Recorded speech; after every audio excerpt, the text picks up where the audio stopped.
Takže ahoj, tady je zase Best Friend Forever, Nelča Míša, už zase nejsem s Eliškou a no už jsem minulý díle říkala, tak teďka Míša zase u nás spí, překvápko.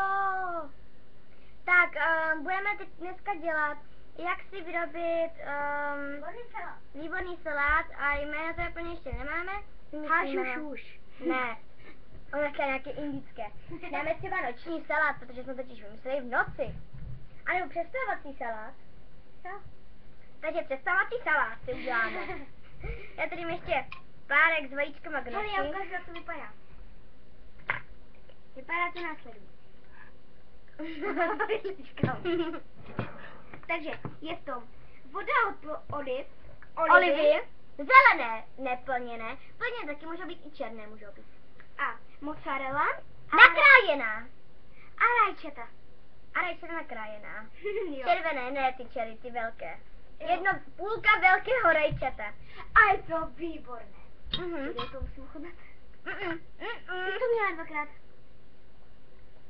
Takže, prvá si vezmeme nějaký takový plech, nebo nějakou misku, která je velká. Pak je z něj jak tady tohle. Pak nasypeme a či nalejeme. Ne, já budu říkat postup. Takže, protože já jsem to vyráběla. Takže, vezmeme nějaký takový plechový kalíšek, nebo prostě něco, nějakou misku, rozměr takovéhle něco. Nalijeme když koupíte takový sáček s olivama, tak tam je ta voda. Prva tam nalijte tu vodu s těma olivama. Nakrájte mozzarellu tak na nějaké takové kousíčky, možná jak chcete, podle vaší fantazie, třeba na kostičky, na velké, větší. Na srdíčka. No, dáte to do toho, vezmete půlku rajčete, nebo jestli budete dělat velký, vezmete klidně celý, nebo 1,5, to je jedno. Nakrájíte to takhle to rozkrojíte a takhle nakrájíte na nějaké asi takové kousky. Tady je můj tatínek. Ahoj, tatínek.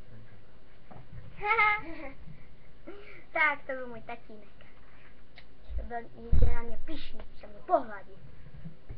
To nikdy může. On je pyšnej, že na tatíka? Ne, já nevím za co. A potom to normálně zamícháte a to je celý přestávací salát.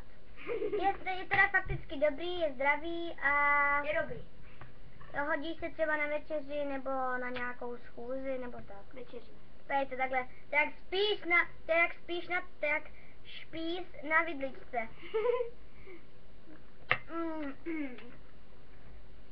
Je to fakticky výborný. Je to teda jak něco jak řecký salát, Ale dobrý. jo. Takže To bude konec.